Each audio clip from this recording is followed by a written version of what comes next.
Hey guys, and Merry After Christmas. Hope you guys had an awesome one. I certainly did. I actually, if you notice this awesome crown that I have on my head, I started a new tradition of having Christmas crackers, the things that everyone in England does, I can't speak. Apparently, I found out that after years of watching the BBC and things like Doctor Who, and I was like, where are they getting all these awesome crowns? I want a crown. And so finally I looked it up and I realized that they were selling them in America for the first time this year. So I got some and it was fun. They were cool. Slightly not as exciting as I thought they were going to be. I mean, they were cool. I really enjoyed the crown part and all that. Here, kitty, you want a crown? Stop eating my stuff! So besides the little crowns, they also had little toys and little jokes in them. I was slightly confused because the jokes weren't making any sense, and I was like, this isn't funny. I usually get British humor, and that's when I realized that it was trivia at the bottom. That's why they didn't make any. I was like, yeah, I'll show you. I'll give you an example. Okay, so here's a joke. What do you get if you cross a pig and a centipede? Bacon and legs. That's terrible. And then there was like also at the bottom, I didn't notice where it says trivia, I just read, which ocean goes to the deepest depths? And I was like, I don't know. And they're like, the Pacific Ocean. And how is that funny? Yeah, it's trivia. I didn't get that. If I would just read things, perhaps that wouldn't happen. The truly amazing thing about Christmas this year was Star Wars. So, in the spirit of Star Wars at Christmas time, I finally pulled out, and this is where I'm going to start telling you a story that's really stupid and embarrassing. I pulled out this really awesome poster that I've had for years, and it's just been hiding in the back of my closet, and didn't deserve that. It deserves so much more. Isn't it awesome? It's Boba Fett, and you can see Han Solo in his visor. Super cool. Anyways, I was like, okay, I'll put this up. Like, I have an awesome, like, art gallery going on up here. I've got pictures from all of my friends who are artists. I've bought their artwork or they've given it to me. And then I also have my favorite, which is Star Star Night by Van Gogh, which is obviously not the original because I would have had to have stolen it and I didn't steal it. So anyways, I was like, okay, so I'll put this up. So I couldn't find any tacks or any real sticky tape, so I decided to do a stupid thing and I decided to put it up with normal, mortal, incompetent tape and just do the little thing. So, yeah, you just do. Stick it up there and I just popped it up on the wall. So I popped it up on the wall, I found where I wanted it to be, and it looked super cool. It looked awesome up in my art gallery and I was like, yeah, finally I have my Star Wars portion of my room. And it's small and it's not going to be like, wow, she's a huge nerd, because you can already tell that already because I have tons of Lord of the Rings stuff up in the corner. Anyways, so I had just brought in some juice that we had just juiced after I worked out, and I was drinking it in here. I never bring food into my room. I don't know why I did it this one time, and I don't know why I chose this moment of all moments to hang my poster by my bed. So there was only a little bit of it left, but it was bright green juice, and I set it right next to my bed and I put my poster up and I walked over to set up a picture for an Instagram post, and I just ever so slowly heard the sound coming off my wall, and I looked up just in time to see it just sort of tumble in slow motion down. I was like, that's okay, that's fine if it comes off the wall, I'll just put it back up later. Until it knocked over my juice everywhere onto my bed, which is green, so that's not a big deal, but onto my pillow, which is white. And I started to freak out. My mom in the kitchen's like, what's going on? Nothing. I did something embarrassing that I don't want to admit, but now I'm admitting to everyone in the world on my camera. Go figure. So you would think that at this point that I learned my lesson. I didn't learn my lesson. I decided that I would just put 3 times as much tape on it and put it back up in the middle of the night, like right before I went to bed. I wonder if you can guess how that turned out.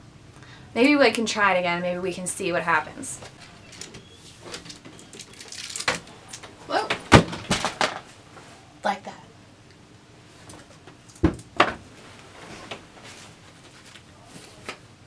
That didn't scare me. Moving on, I also got this awesome book, which if you guys have never heard of Danny's Not on Fire and Amazing Phil, I have been watching YouTube for a long time, and I've been YouTubing for a long time. I have literally like, I think I have 4 or 5 YouTube accounts that I have either lost the passwords for or I simply have chosen to neglect because I am afraid of what I have put on the internet. Don't go looking for them. So anyways, after watching those guys, I was like, you know what, it's final. I need to just start actually sitting down and like doing at least one YouTube video a week. Last but not least, I also got this. I really wanted to show this off because it was cool because my mom made this. She's very talented. She made this. Try to steady it so that the camera can focus on it. It's a necklace that my mom made. She punched out all these holes in the metal. She has all kinds of jewelry making equipment. Anyways, this is supposed to be the constellation Cassiopeia. And the reason that she did that is because, weirdly enough, I have a cluster of freckles on me, my thigh, that looks just like the constellation Cassiopeia. So I always joked that I have like some kind of connection with her, which I actually really don't hope that I do because she was kind of a terrible person. But yeah, anyways, yeah, I won't be showing you guys the freckle or anything because there's probably someone out there with a freckle fetish and that's the last thing that I want to feed. I wonder if there is such a thing as a freckle fetish. The word for a freckle fetish said freckle fetish and it thought I said fecal fetish. That is a thing. It's called coprophilia and I don't suggest that you look it up. Oh, with no further ado, here is my special guest star. Arai, special guest star. How are you? Good. Have you missed doing videos? Yeah. Yeah, I've kind of missed doing them too. So, tell me, did you get anything cool for Christmas? Yeah. What'd you get? What's your favorite thing that you got for Christmas? Well, probably my book that I got. All my books. So sneaky. Ooh, this book, huh? This is a great book right here. I wonder if maybe I got it for you so that I could read it. Yeah. You think maybe? Yeah. You think that maybe we could, something fun for us to do for them to see, maybe we could, read my favorite part. Read your favorite part? Yeah, but can we show them the picture? Yeah, we can show them the picture. We'll show it to them. Yeah, we'll show it to them in a minute. I was thinking, though, to make this more exciting and more like a challenge, maybe while I read it, you can act it out. Okay, maybe, Yeah? I think that might work. That might work? Yeah. Okay. Alright, so to give a little bit of backstory about what's going on here, this is the story that is her favorite story so far, her favorite part that she quotes constantly, is the story of Rhea and Kronos swallowing all of his children. What kids has he swallowed so far by the time we get to this part? Hades, Poseidon, Demeter, Hestia, and the one that gets really angry all the time later. Hera. Hera, yeah. Okay. So he swallowed all of them so far. Good job remembering all their names. And Rhea just gave birth to Zeus. But she hid him with the nymphs. And what did the nymphs give her to take back to Kronos since he'd been swallowing all of her kids? And what were they giving him to trick him? A rock. A rock. You think that's going to work? You think that he's going to look at the rock and be like, that's my kid? We're going to find out. We are going to find out. Glasses, camera, action. Alright. Once she got back to Mount Othrys, Rhea stormed into the throne room with her swaddled boulder. She was terrified her plan wouldn't work, but after so many years married to Kronos, she was learning to be a good actress. Alright, you guys can see the picture. There's Kronos with the boulder. There's Rhea and her lions. She had a thing for lions. Alright. She marched right up to King Hannibal and shouted, "This is the best baby yet! A fine little boy named, Rocky, and I suppose you're gonna eat him." Kronos grimaced. Honestly, he wasn't excited about swallowing another baby god. He was full. But when you're king, you do what you have to do. "Yeah, sorry, hon," he said. "I have to. Prophecy and all." "I hate you," she screamed. "Urnos is a horrible father, but at least he didn't swallow us." Kronos snarled, "Give me that child." "No!" Kronos roared. He unhinged his jaw and showed his extreme mouth-opening skills.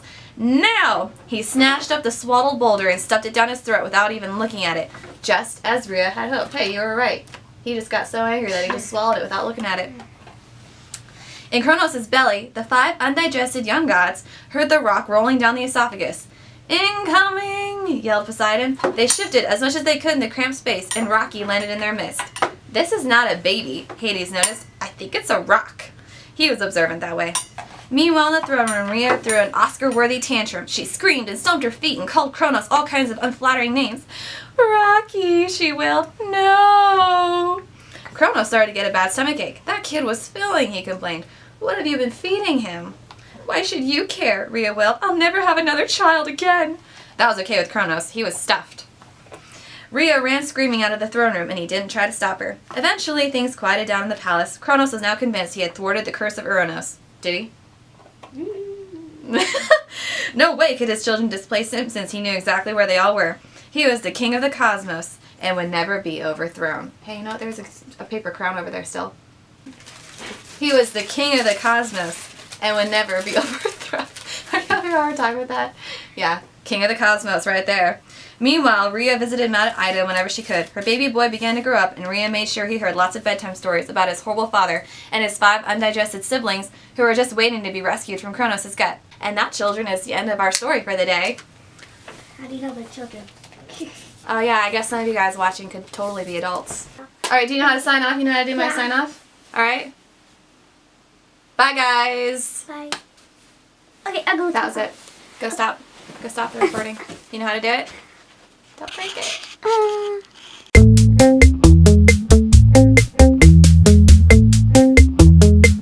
Zomjas Vagyok. I probably just insulted someone. I'm gonna stop.